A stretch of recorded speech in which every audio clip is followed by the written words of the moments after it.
Selamanya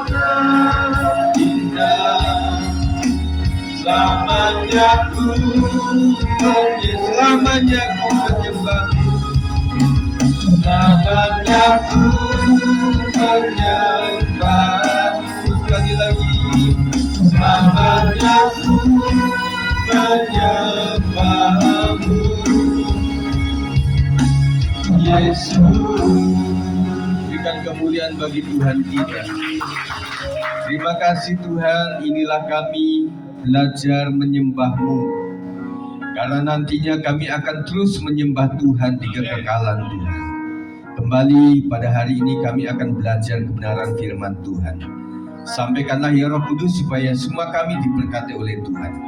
Kami siap untuk mendengarkannya, dan segala roh jahat yang ingin mengganggu dalam bentuk apapun, kami hancurkan, patahkan di dalam nama Yesus Kristus.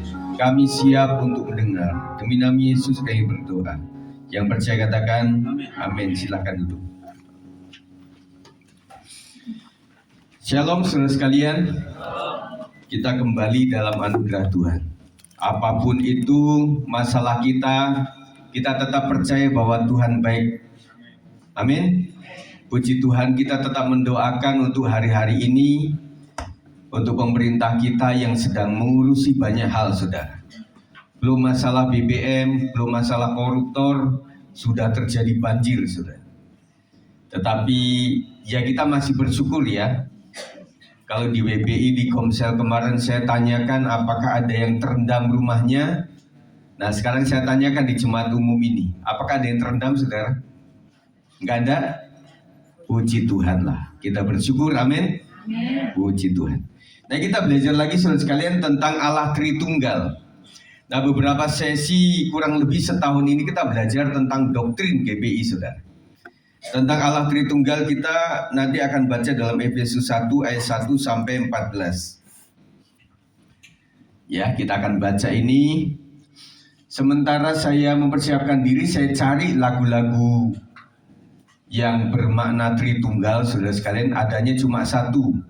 Selamat pagi Bapa, selamat pagi Yesus, selamat pagi Roh Kudus. Nah, saya pikir ini adalah untuk doa pagi cocoknya, saudara.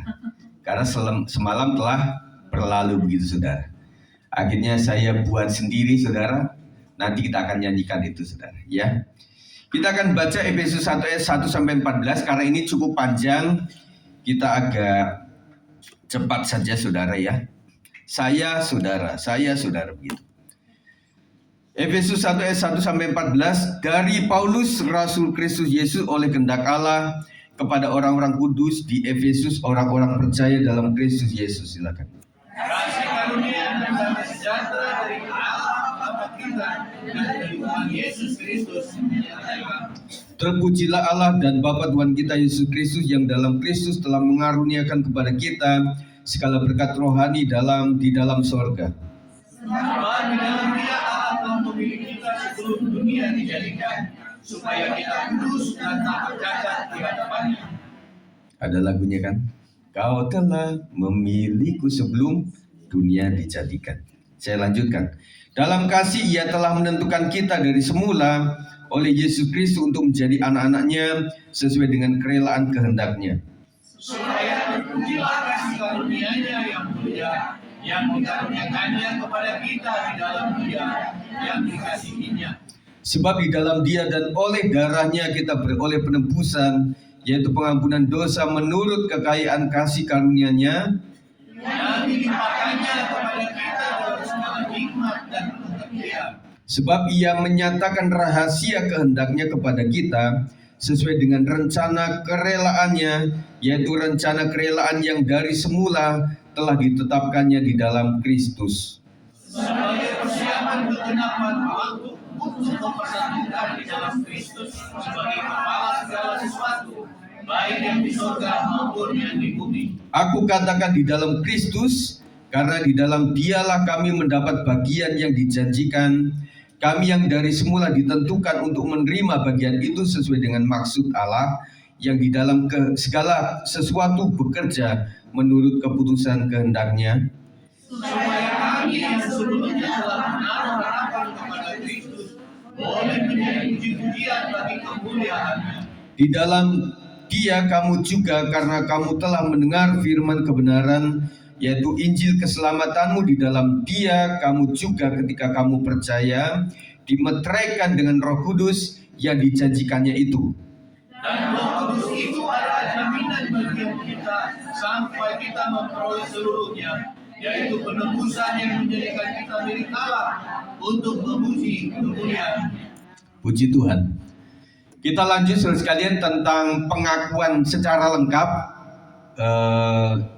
pengakuan iman GBI saudara, yang berkata 1, 2, 3, Allah yang Maha Esa, itulah Allah Tritunggal, yaitu Bapa, Anak, dan Roh Kudus, 3 pribadi di dalam satu. Mana Allah Tritunggal adalah 3 pribadi, 1 hakikat. 3 pribadi, 1 hakikat. Ada pemahaman yang salah tentang Allah Tritunggal. Yang pertama triteisme, dan kita akan belajar. Kemudian keesaan pribadi, 3 pribadi terpisah, dan lain-lain. Triteisme dari bahasa Yunani triteia, yang artinya 3 dewa, adalah bidah Kristen. Bidah itu bukan aliran yang benar, tetapi agak melenceng. Bidah Kristen non-trinitarian, di mana kesatuan Trinitas dan dengan demikian monoteisme ditolak. Meskipun kita ada Tritunggal, tetapi kita tetap percaya bahwa Tritunggal itu adalah 3 di dalam 1. Triteisme adalah suatu ajaran yang mengajarkan konsep ketuhanan yang dipahami sebagai adanya 3 Tuhan yang terpisah, 3 independent, separate gods, yang terbentuk dari 3 keberadaan diri yang terpisah, 3 independent, separate beings. Pada dasarnya konsep triteisme adalah turunan konsep politeisme atau banyaknya Tuhan. Dan bisa kita pahami dengan mudah sekali bahwa konsep monoteisme adalah lawan dari konsep politeisme. Makanya disebut sebagai bidah. Apa saja karya Allah Tritunggal dalam keselamatan dan dalam kehidupan rohani kita? Kita akan belajar. Yang pertama tentang Bapa, saudara. Ayat 3 dan 4. Terpujilah Allah dan Bapa Tuhan kita Yesus Kristus, yang dalam Kristus telah mengaruniakan kepada kita segala berkat rohani di dalam surga, sebab di dalam Dia Allah telah memilih kita sebelum dunia dijadikan, supaya kita kudus dan tak bercacat di hadapannya. Satu-satunya landasan pemilihan Bapa hanya karena anugerah saja. Amin. Kita itu saudara dijemput oleh Tuhan di saat kita masih berdosa. Setuju saudara sekalian? Saya juga merasa saya dipanggil oleh Tuhan itu di saat kita sudah berdosa. Alasan pertama yang tidak bisa dipungkiri, karena semua orang telah berbuat dosa dan telah kehilangan kemuliaan Allah. Sejak bayi lahir, kata Alkitab, mereka sudah mengandung yang namanya benih-benih dosa sejak awal. Ditambah dosa-dosa setelah kita lahir. Jadi setiap kita mengaku bahwa kita itu adalah orang yang banyak dosa di hadapan Tuhan. Makanya saya berharap pada setiap jemaat tidak ada lagi penghakiman satu dengan yang lain.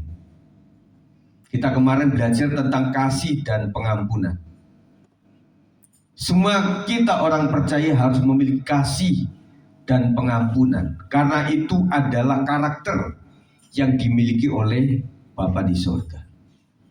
Karena kasihnya, maka Bapa di surga sanggup mengampuni kita. Dudukan kita itu yang pertama, kadang-kadang kita ada di sisi orang yang baik, yang benar, di mana kita nunjuk orang lain, kamu salah, kamu kurang tepat, dan lain sebagainya. Tetapi suatu saat kita akan didudukan orang yang ditunjuk oleh orang lain. Kamu salah, kamu salah dalam hal ini. Itu saja, saudara. Jadi kemarin saya berkata bahwa saya sebagai gembala dituntut untuk memiliki pengampunan yang luar biasa kepada semua jemaat Tuhan. Kami keluarga gembala juga banyak merasa kurang, dan kami minta ampun kepada saudara sekalian, memohon supaya kita mengerti satu dengan yang lain. Makanya ketika kami melihat ada jemaat yang kadang juga ada sesuatu yang menyakiti hati gembala, kami nggak boleh dong emosi dengan itu. Kami mengampuni. Dan kami terus mendoakan. Kalau tidak seperti itu, saudara, saya dikit-dikit mangkel, dikit-dikit nggak mau khotbah, saudara. Dikit-dikit pulang ke Lampung, misalnya gitu ya. Nah kan nggak bisa seperti itu, ya.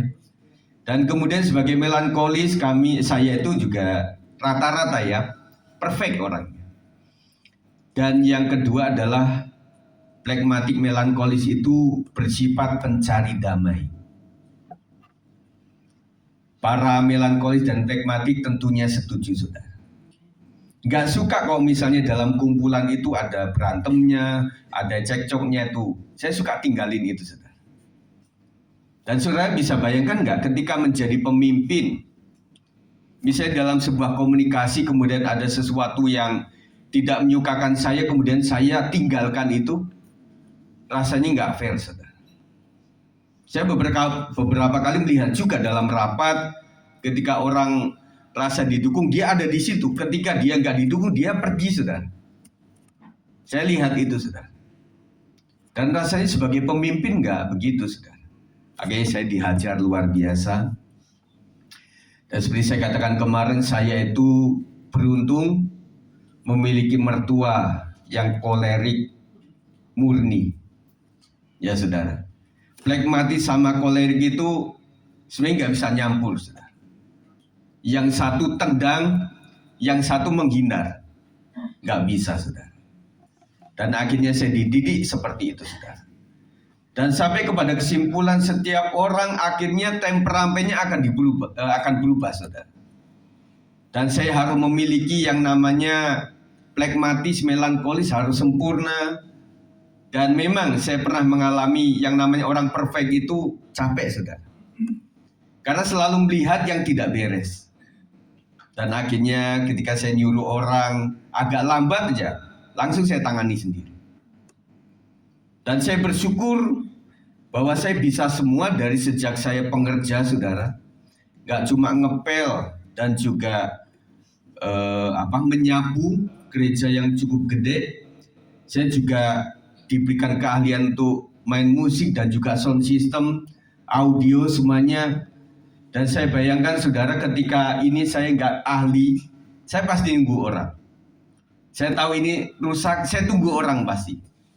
Waktu latihan kemarin ini sempat yang pertama ya, itu sempat kayak hangus gitu.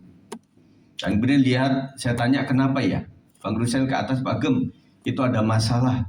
Oh iya ya. Waduh, akhirnya yang TV atas saya turunkan, saudara. Akhirnya jadi ini, saudara. Dan 3 minggu lalu kalau nggak salah ya, ini meninggal. Saya nggak tahu, saudara. Isiku saya tanya Pak Sab juga, loh, Pak Gem biasanya kan matanya kemana? Nggak tahu waktu itu kenapa saya nggak lihat yang sini. Waktu saya umumkan, saudara masih ingat nggak bahwa kita sudah mengambil salah satu monitor ya. Waktu saya itu juga saya nggak lihat juga bahwa itu mati gitu loh. Akhirnya saya olah, akhirnya saya tanya Justin, kenapa Justin? Oh iya, Pak Gem, waktu Bang David sama Justin lagi benerin keyboard ini juga mulai ngadat-ngadat, saudara sekali, kita doakan saja ya. Cuma jangan dibaptis, nanti rusak malahan. Kita doakan karena waktu dia mati itu nggak bisa lagi. Akhirnya mesti dicabut begitu ya. Nah nyabutnya begitu ya. Nah kemarin juga saya benerin kabel ini, saudara, yang itu ternyata memang rusak, blesek begitu. Akhirnya saya udah naik turun 3 kali, saudara, capek, saudara. Dan akhirnya saya kembali ke tokonya. Kalau engkau alim ini diperiksa, dia periksa bener, saudara. Kan gak enak, saudara. Saya bilang rusak, dia benerin bisa. Akhirnya saya bilang saya copot, ini gampang blesek gitu ya, Pak Justin ya, gampang blesek gitu loh. Waktu dorong dikit itu langsung ke dalam gitu. Makanya jadi pneumono sudah. Akhirnya saya bilang ya udah gantiin aja lah. Ada yang 20, yang pertama itu, ya kemudian ada yang 25.000, ada yang 35.000. Saya bilang yang terbaik aja lah untuk pekerjaan Tuhan. 35.000, siap. Nah sekarang sudah jadi itu saudara. Perfect itu memang capek saudara. Memang capek. Tetapi akhirnya Tuhan ajar saya bahwa tidak semua orang itu perfeksionis. Tidak semua orang itu sempurna. Akhirnya saya berpikir sampai ada filsafat di hati saya, tempatkan mental seandainya tidak. Ibu-ibu saya ajar waktu mau ke Tanah Abang, kita sudah tahu bahwa toko itu, nah kasih mental di sini. Mungkin hari ini tokonya tutup. Bukan nggak beriman saudara. Dalam pengalaman hidup seperti itu. Akhirnya waktu nyampe di Tanah Abang, oh tokonya tutup, ya udah. Saya kan udah ada mental, udah siap nih. Seandainya tokonya tutup begitu ya. Kalau orang itu perfect, bahwa hari ini harus ada dan harus tokonya buka, waktu nggak buka kita marah saudara. Akhirnya kita melihat bahwa banyak sekali yang harus ditangani dalam pekerjaan Tuhan. Akhirnya saya memiliki lebih leluasa lah. Saya punya beberapa temperan, saya juga harus punya sanguin juga yang bisa membuat orang tertawa juga. Meskipun itu juga nggak mudah saudara sekalian, membuat orang tertawa nggak mudah saudara. Karena saya seorang pengajar saudara. Jadi membuat orang tertawa agak susah. Tetapi ya itulah yang harus saya miliki, harus memiliki semuanya. Ya, rata-rata teori itu temperamen itu selalu ada dua, yang dominan sama bayangan. Nah, di dalam Kristus semuanya harus ada. Saya melihat Yesus juga bisa koleris, marah waktu di bait Allah, tetapi dia memiliki sanguin karena dia sangat cinta kepada anak-anak. Mari datanglah kepadaku, anak-anak kecil. Kemudian dia adalah seorang yang melankolis, pragmatik. Dia tertata dengan baik saudara. Dia sangat perfect. Kapan dia mesti naik ke taman untuk berdoa, kapan dia mesti menginjil, kapan dia mesti istirahat, kapan dia mesti bersama murid-murid. Begitu tertata dengan baik.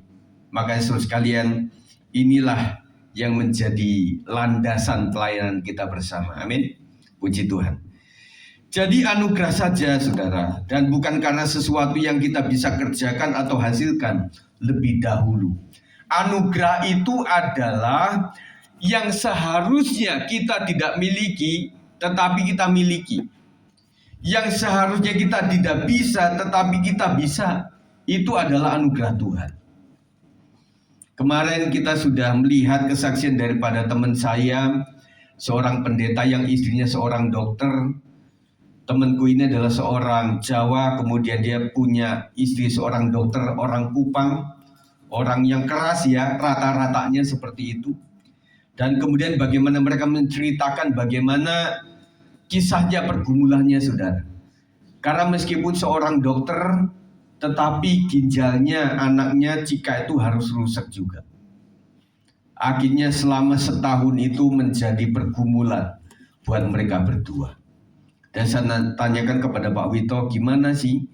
Akhirnya keputusannya kok ginjal Bapak yang harus didonorkan seperti itu. Wah, panjang Mas Sigit. Karena satu ginjal itu kalau donor itu memang ratusan juta. Itulah yang menjadi pemikiran. Akhirnya mereka berdiskusi dan kemudian keputusannya kepada bapaknya. Mereka hitung saudara. Dan Pak Wito bilang, ya udah saya kan seorang gembala GPI yang penghasilan juga tidak memiliki gaji dan sebagainya, tapi istriku ini adalah seorang dokter.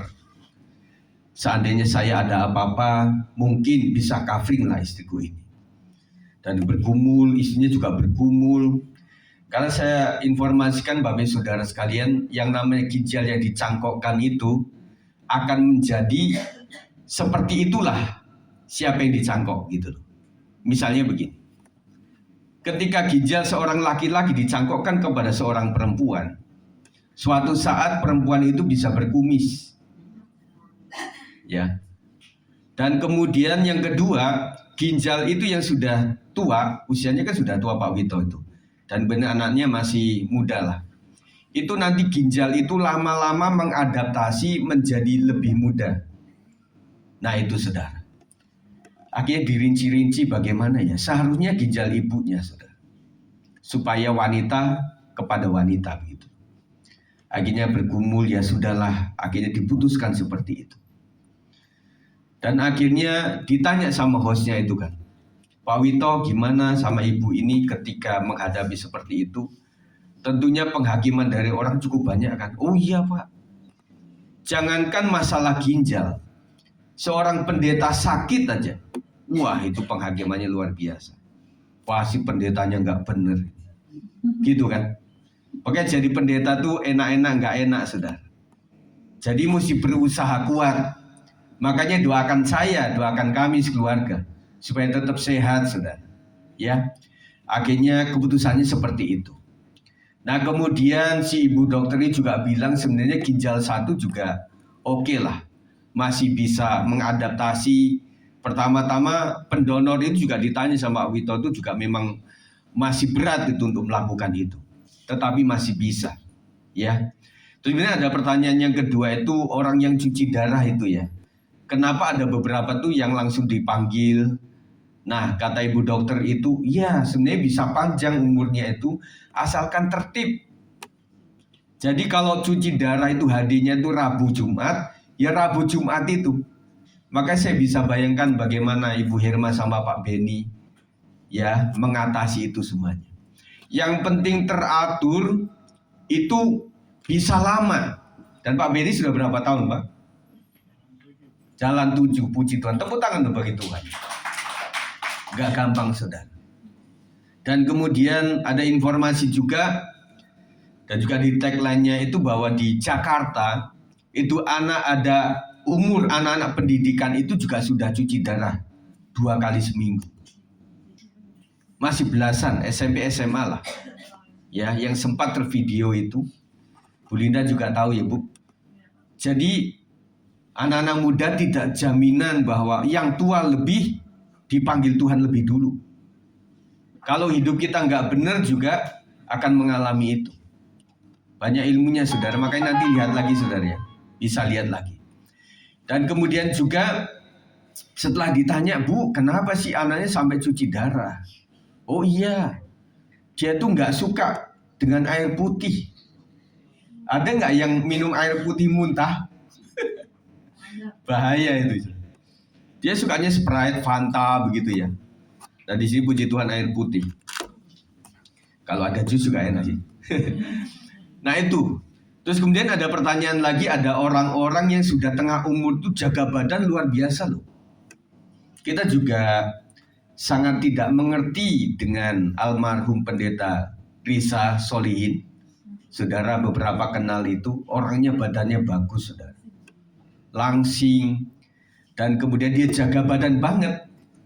Karena kami ngobrol dengan seorang ibu pendeta juga yang kenal benar dengan keluarga ini saudara. Nah, yang dimaksud adalah 5-10 tahun yang lalu apa yang dia lakukan? Itu saudara. Apa yang sudah tertimbun dalam tubuhnya itu?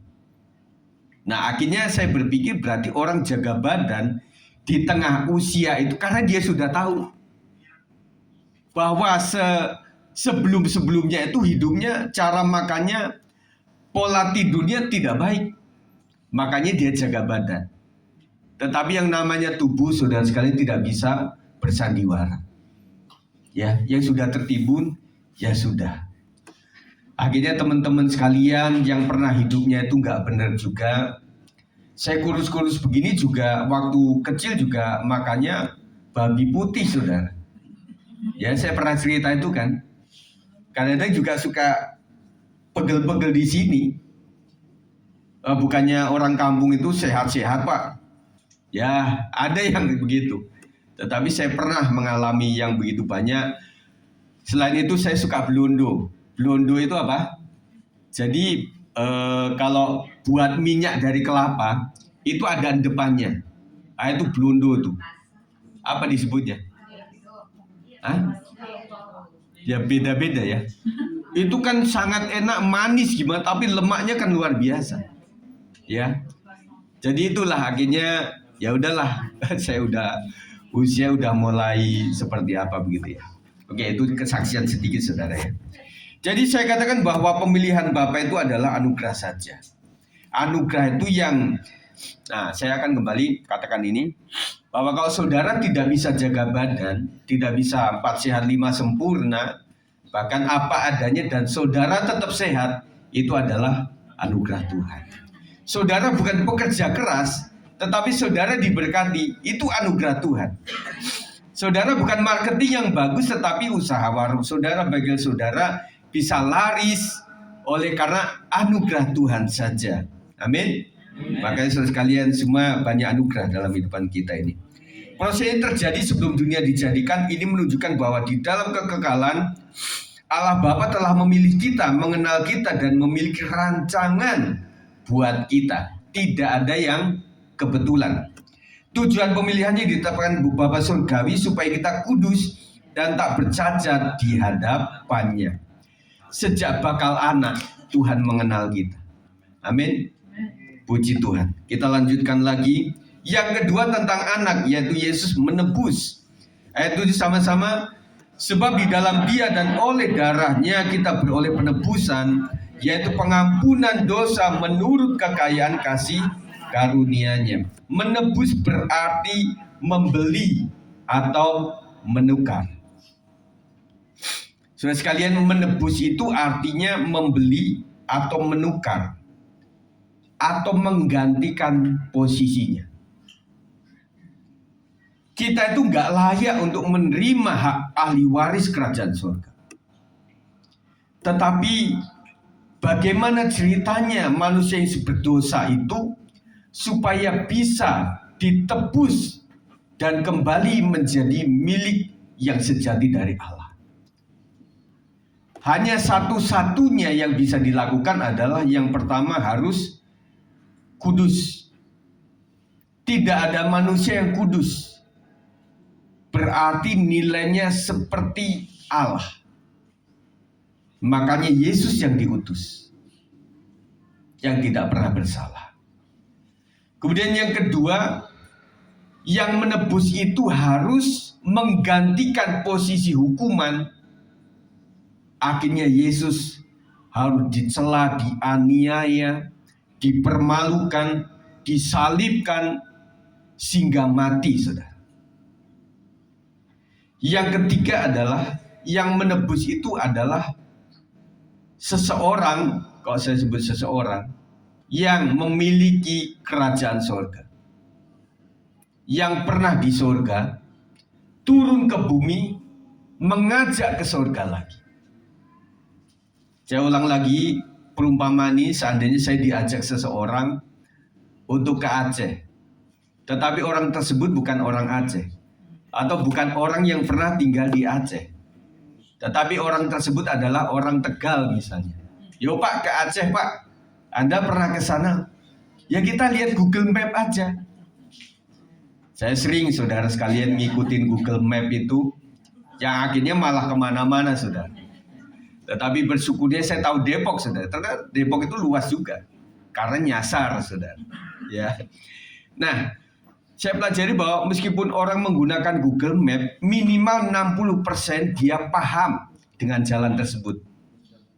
Kalaupun Google Map itu untuk mencari mana yang lebih tidak padat begitu ya.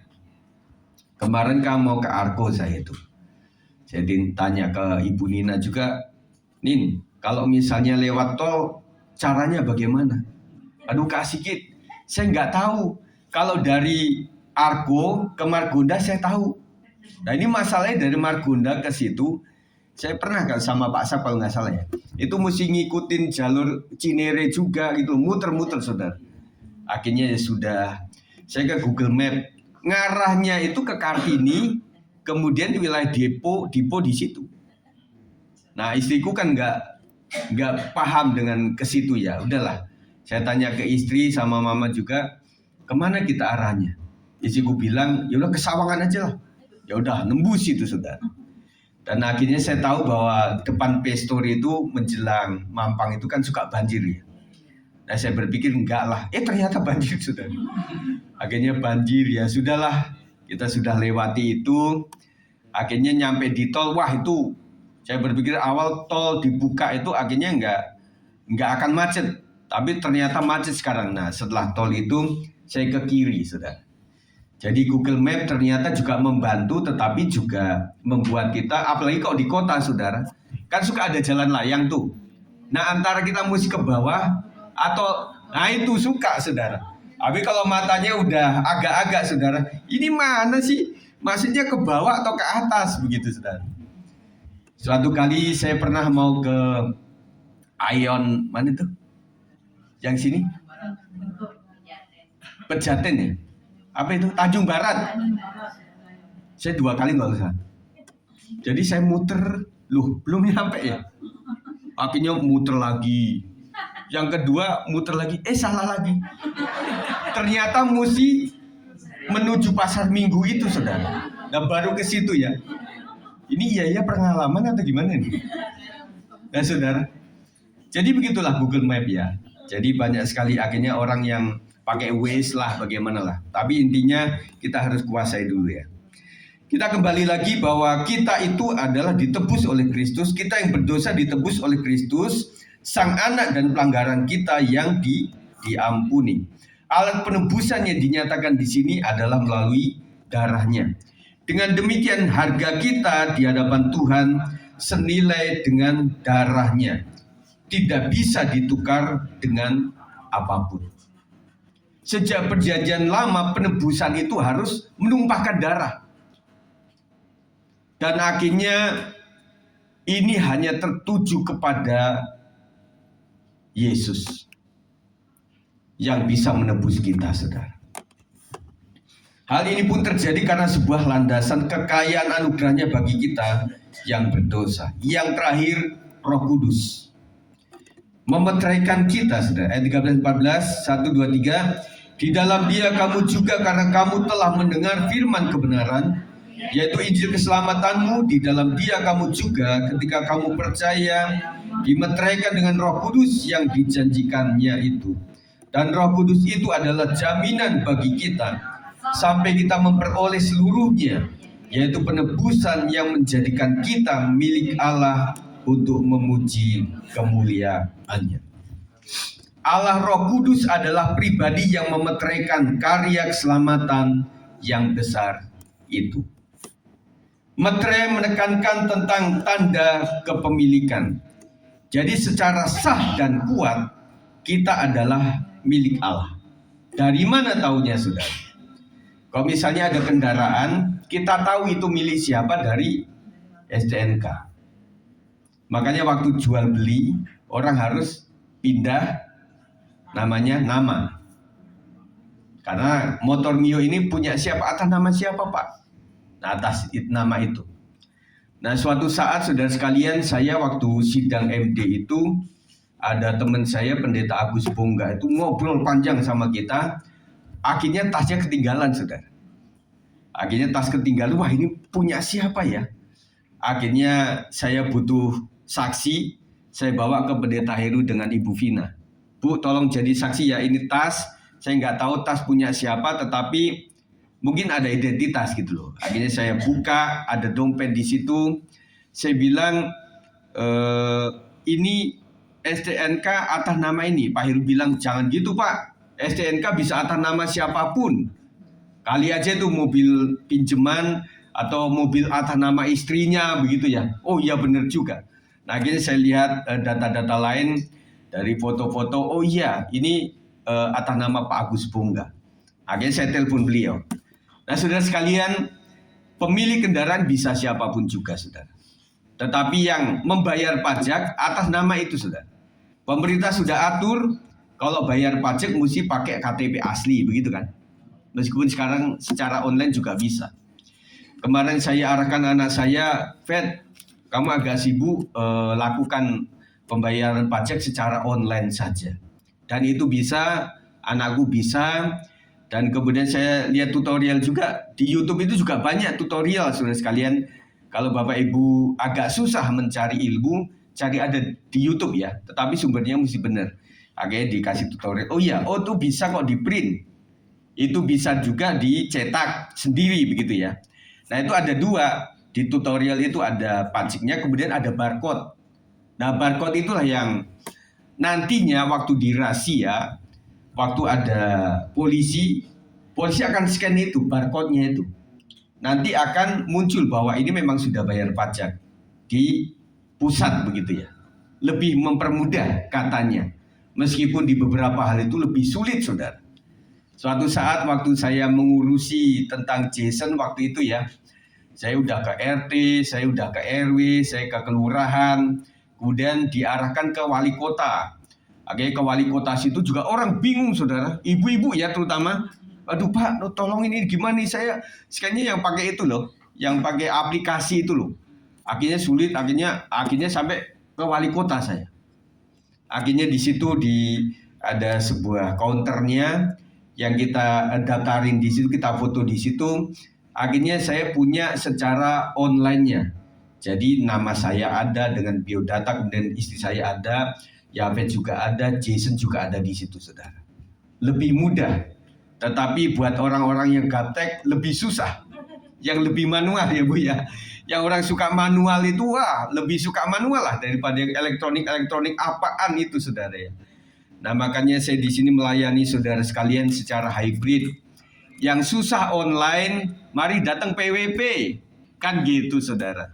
Ya, tetapi saya himbau dari mimbar ini, mari waktu online lakukan itu. Ada teman-teman juga yang sudah umur juga, saya mesti menunggu anak Pak sampai dia pulang nanti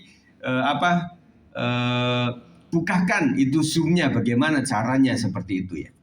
Nah kemudian saya arahkan juga kan sampai saya kasih tutorial bagaimana supaya meskipun ibu bapak itu tidak buka videonya, tetapi jangan cuma gambar nggak jelas apa kemudian nama.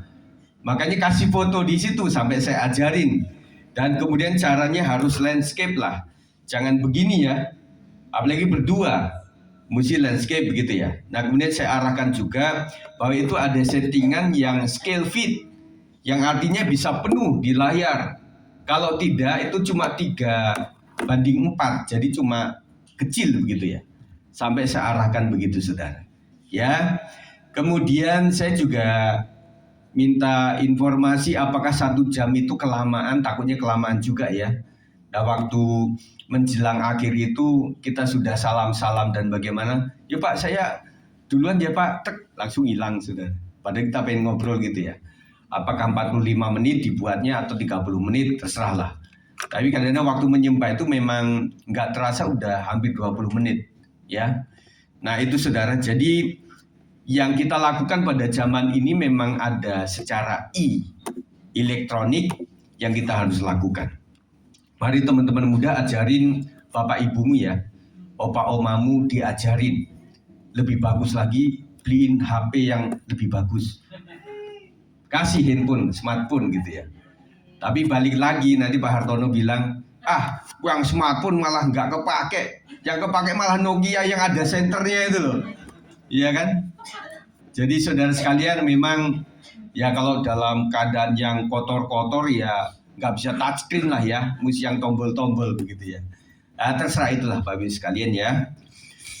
Yohanes 10 ayat 28 sampai 29 mengatakan 1, 2, 3 kecil-kecil ini, dan aku memberikan hidup yang kekal kepada mereka dan mereka pasti tidak akan binasa sampai selama-lamanya, dan seorang pun tidak akan merebut mereka dari tanganku.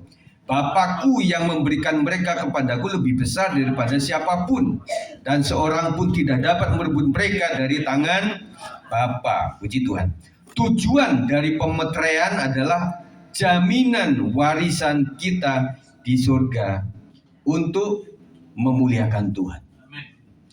Jadi Bapa, Yesus, Anak, Roh Kudus, semuanya penting bagi kita. Jadi kita mulai paham saudara sekalian bahwa Tritunggal itu adalah 3 pribadi dalam 1 hakikat. Kalau mau berbicara tentang ini sangat panjang. Kita para gembala aja membedah tentang Tritunggal itu sangat panjang sekalian. Nah, kira-kira seperti itulah. Mari para pemain musik. Jadi, mari percaya kepada Tritunggal, 3 pribadi dalam satu hakikat. Bapa adalah yang memilih kita sejak awal sebelum dunia ada. Yesus anak yang menebus kita dari dosa. Setelah itu Yesus naik ke surga. Sebelum dia datang yang kedua kali untuk menjemput umat yang percaya, maka Roh Kudus yang ada dalam hati kita, yang imanen, yang memeteraikan kita, yang menjadikan kita sah sebagai ahli waris kerajaan surga. Puji Tuhan, saudara sekali, itu yang saya sampaikan hari ini. Mari kita akan memuji Tuhan. Bapa, Kau telah memilihku. Bapa, Kau telah memilihku sebelum dunia dijadikan. Yesus, Kau telah terusuk. Roh Kudus, Kau memeteraikanku. Lagi. Bapa, Kau telah memilihku sebelum dunia dijadikan. Yesus, Kau telah terusuk. Roh Kudus, Kau memeteraikanku menjadi ahli waris kerajaanmu, menjadi milik kepunyaanmu, ikut memerintah bersama denganmu, kerajaan kekal selama-lamanya. Katakan terima kasih, terima kasih, terima kasih Bapa. Terima kasih Yesus. Terima kasih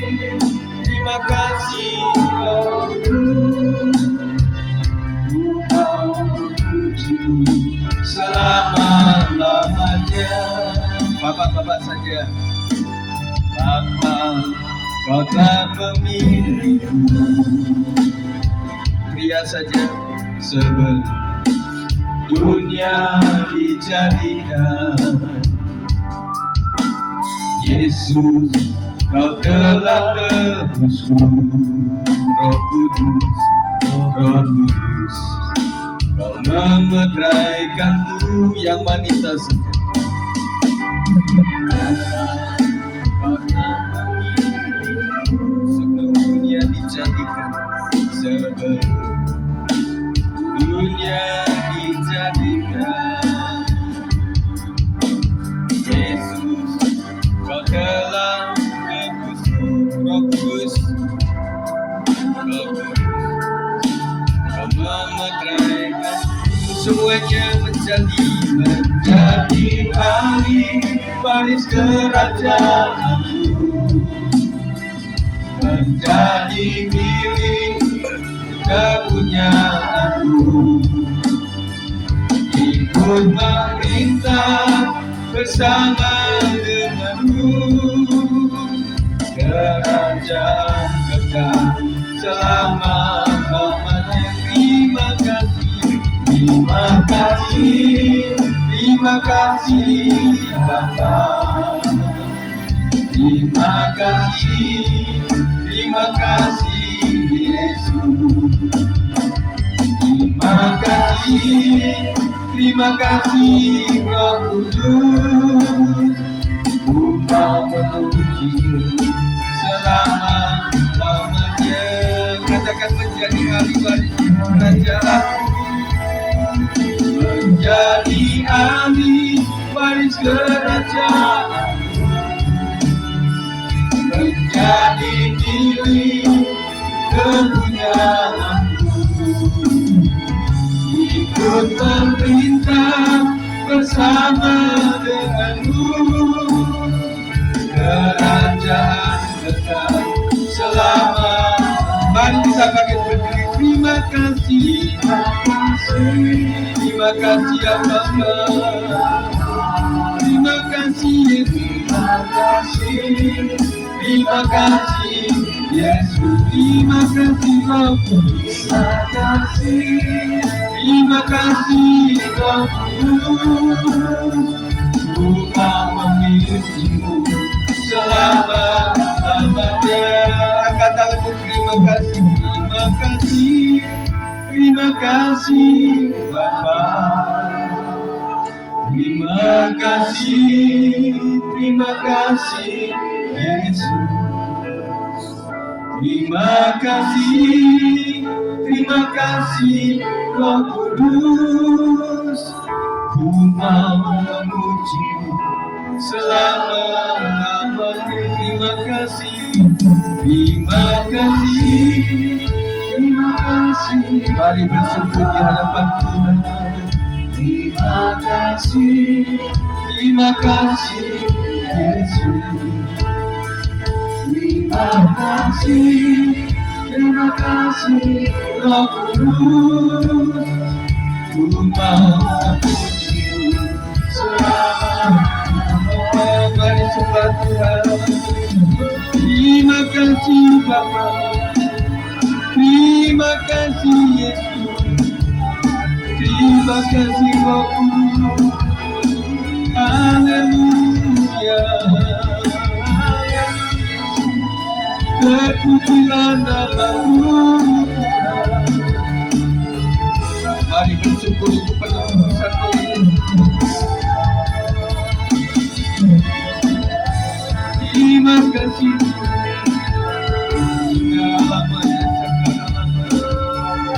kami bersyukur Tuhan anugerah-Mu. Haleluya,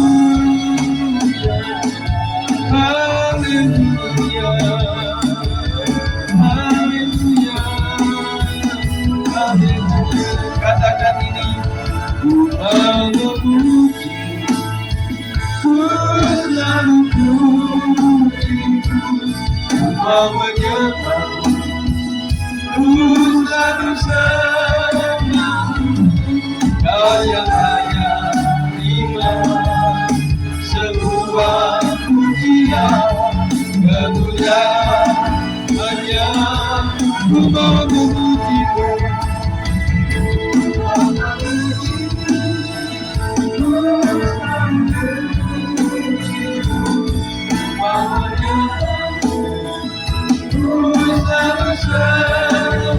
Kau yang hanya sebuah pujian, hanya kemuliaan hanya bagi Tuhan, kemuliaan hanya sekali lagi, kemuliaan bagi Tuhan, kemuliaan hanya bagi Tuhan.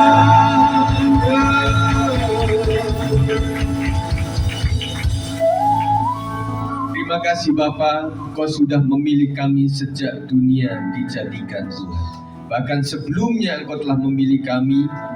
Terima kasih Yesus, Engkau telah mengorbankan jiwa ragamu. Kau sudah dipermalukan, Kau sudah disalibkan, dan Kau mati tetapi Engkau bangkit.